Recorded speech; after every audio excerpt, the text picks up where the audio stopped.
Hi, I'm Tom Higgins, and I'm the owner of Superior Products Home Improvements, and you're watching Ask Superior. These are questions that come to me from various sources, often my customer base, and they're consistent things, so I'm bringing some of the answers live to you on television today.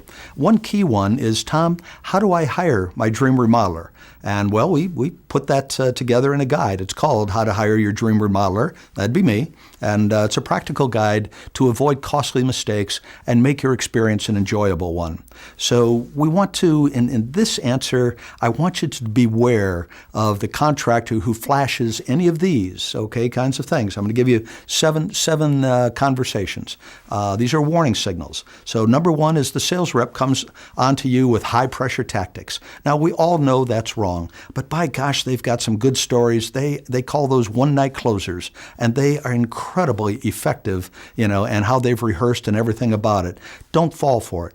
They were pushed out that morning saying, you've got this bag of, tricks to sell, and by gosh, you'd better go and do it. And so they do things, your dog died, so they're going to discount your price another 5%. Oh yes, we do have a senior special, and anyways, the way business is done, you have costs, and you have, as far as your costs are labor and material, and then you put on a gross profit so that you can come back. I'm referring to a good contractor next year, stay in business and have a fair profit.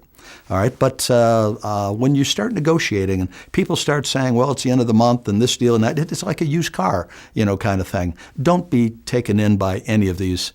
Next is when a contractor presents you with unusual payment terms.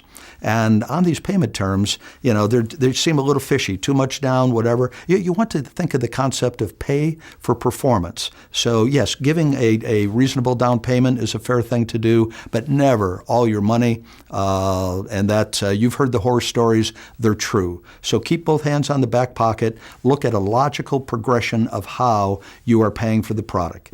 Number three would be you can't seem to pin down the contractor's credentials. Now, this is the reason I like this one. There's a great website out there, and it's called www.cojustice.com. Again, cojustice.com. This is the real Colorado court database, real time, and you just put in your information, and you will have, and what you're going to need is the contractor's date of birth and where they live. Those two things. I give it to my people all the time because then you can check off criminal, civil, small claims, domestic, and traffic. So for myself, I have a few traffic tickets, a couple over the last 20 years, and I'm not perfect. But I want you to know, if you're looking to find out if people have been into bankruptcies, if they have been in court against their homeowners and back and forth, so whether you're a plaintiff or a defendant, you can, for a very modest amount of money, get up to 20 records at a time.